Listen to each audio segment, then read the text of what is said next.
Vamos a ir de ahí también. Ahora, ¿qué conocemos con Francis? Francis trabajaba de armas en el muelle. Atrás que acababa yo. Y cuando trabajaba en agricultura,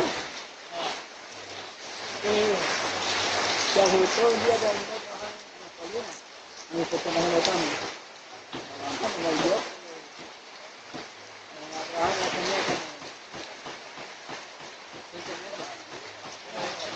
Yo también estaba ahí. Y me dieron poquito.